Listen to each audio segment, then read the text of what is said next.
The Buffalo Bills, one of the NFL's favorite teams, are stirring up controversy with their new stadium. While the goal is to secure the team's future, the cost is more than just money. Taxpayer funding, legal battles, design decisions, and public outcry are all lighting up debates across New York. Let's dive into what's going on. The new Buffalo Bills Stadium is being built in Orchard Park, just outside of downtown Buffalo. With an estimated cost of $1.4 billion, it's set to become one of the most expensive stadiums ever constructed. A staggering $850 million of this comes from public funds provided by New York State and Erie County. The new stadium will feature 60,000 seats, significantly less than the current Highmark Stadium's 71,000 seats, to create a more intimate and immersive fan experience. While it has a canopy covering 65% of the seats, the stadium lacks a dome or retractable roof, ruling out the possibility of hosting a Super Bowl and limiting its potential for non-football events. The current Highmark Stadium, where the Bills have played since 1973, is situated in a more remote suburban area, nearly 11 miles from downtown Buffalo. The new stadium will also be built in the same general vicinity, thus missing an opportunity to revitalize the city's urban core. This stadium received approval from the Erie County Legislature in May 2023. A ceremonial groundbreaking followed in June 2023. As of now, the stadium is projected to be substantially completed and open by September 2026, with final completion expected in 2027. So far, the construction is on schedule, steel and concrete work is advancing, and a fourth crane will soon be added to the site. While the project meets one of its three hiring metrics, participation from minority-owned and women-owned businesses is still below targets. However, reports suggest that it will be completed by 2026. This stadium project has been controversial for several reasons. The $1.4 billion price tag, with $850 million coming from public funds, has been a major point of contention. But that's not all. Other concerns include the reduced stadium capacity, the absence of a retractable roof, and the decision to build the stadium in its current suburban location, which misses an opportunity to revitalize Buffalo's urban core. Let's get into the details of some of these controversies. The Buffalo Bills decided early on to construct an open-air stadium without a roof.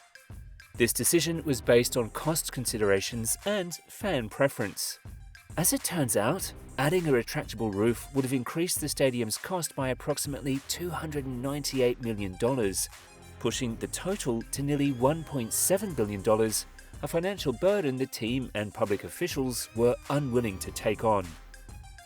Additionally, surveys indicated that fans preferred a canopy-style design to a full roof, appreciating the traditional cold-weather football experience as long as they stayed dry. But no roof comes with its own problems. Without a roof, the new stadium will be ineligible to host a Super Bowl, as the NFL mandates retractable or domed stadiums for this event. The open-air design also leaves the stadium exposed to severe winter weather.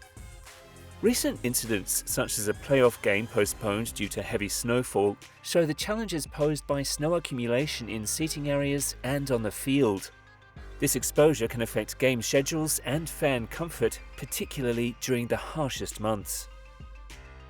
The stadium will have a reduced seating capacity compared to the current Highmark Stadium. Highmark Stadium can hold up to 71,608 fans, but the new stadium is planned to accommodate around 60,000 to 62,000 seats, a reduction of approximately 10,000 seats. The primary reasons for this capacity reduction are twofold. The Bills want to improve the fan experience by creating a more intimate and exciting atmosphere with a deeper, taller seating bowl. This design brings fans closer to the action, making game day more immersive. While this choice reduces the overall capacity, it focuses on making the experience better for those attending. Addressing underutilization is also another important goal. Data shows that the Bills have had trouble consistently selling out Highmark Stadium in recent years, with an average attendance of around 67,000 over the past 20 seasons. The new stadium's reduced capacity is meant to better match the annual demand, ensuring a fuller and more lively atmosphere for each game. The reduced seating capacity presents mixed outcomes for Bills fans. On one hand, it may make tickets harder to come by, potentially pricing out some fans, especially those seeking the most affordable seats. However, some argue that the more intimate design will create a louder, more intimidating home field advantage for the Bills. The team aims to make Buffalo a tough place for visiting teams to play. With fewer seats, there will be lower maintenance and staffing requirements, which could increase profitability for the Bills. The new stadium will also feature increased premium seating. There will be fewer general admission seats, but more luxury suites and club seating options. These premium seats command higher prices, which could help offset the revenue lost from the reduced capacity. While the Bills claim that the reduced capacity won't necessarily lead to higher ticket prices, the basic economics of supply and demand suggest that some price inflation is likely. With fewer seats available, ticket prices might go up to balance the limited supply and high demand. As mentioned earlier, the new Buffalo Bills Stadium project involves a substantial amount of public funding, with the state of New York committing $600 million and Erie County contributing $250 million, totaling $850 million in taxpayer funds. This investment makes it one of the largest public contributions to an NFL stadium in history. The NFL and the Bills will jointly finance $550 million, with team owners Terry and Kim Pegula contributing $350 million. The public funding arrangement has led to controversy and legal challenges. Critics argue that the public funding is excessive and amounts to a corporate handout. Legal challenges have been raised, such as questioning the constitutionality of the deal. Public money for sports stadiums is a bad idea, but one says the Bills Stadium deal is one of the worst he's ever seen. And arguing that taxpayer funds should not be used for private gain.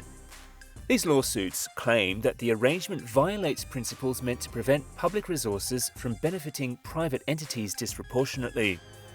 Some people are excited about the new stadium because they believe it will have a big positive impact on the local economy. They think it will create a lot of jobs during construction and draw in more visitors, which could boost local businesses. They see the stadium as a way to give the area's economy a nice boost. Another reason people are excited is that the new stadium is seen as a big win for community pride. Buffalo wants to stay on the map as a major sports city, and having the Bills stay in town is a big part of that. However, there are also concerns about the stadium. Some critics feel that the public funding is too high, especially since the Pegulas, who own the team, have a net worth of over $5 billion. They argue that it doesn't make sense for taxpayers to foot such a large bill for a privately owned franchise.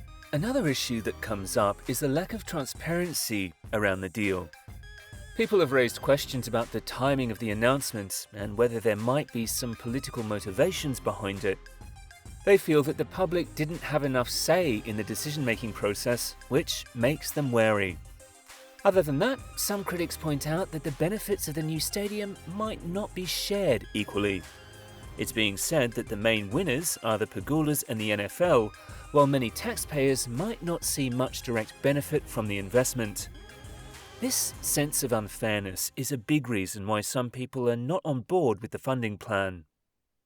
The public funding arrangement for the new Buffalo Bills Stadium has led to significant discontent among Buffalo residents. Many feel that the $850 million in taxpayer money could be better allocated to other priorities, such as education, infrastructure, or social services. This sentiment is shared widely, with many expressing frustration over the perceived misuse of public funds. Some people are concerned about the high cost of the new stadium, which comes in at a hefty $1.4 billion. Many people feel that's just too much money to spend, especially when it's taxpayer money. Another point of contention is the decision to not include a retractable roof. Without this feature, the stadium can't be used year-round for various events, which limits its potential value to the community. People feel that having a retractable roof would have made the stadium a more versatile and worthwhile investment. there's some disappointment about the location choice as well. Building the new stadium in the same suburban area as the current Highmark Stadium is seen as a missed chance to breathe new life into downtown Buffalo. Many believe that putting the stadium downtown could have been a catalyst for urban revitalization, bringing more business and energy to the heart of the city. A lawsuit has been filed challenging the constitutionality of using public funds for the stadium project. Plaintiffs argue that taxpayer money should not be used to subsidize a private enterprise, even if it provides economic benefits to the community. The legal challenge centers on whether public funding constitutes an improper use of taxpayer dollars. The announcement that personal seat licenses will be required for many seats in the new stadium has further fueled public discontent.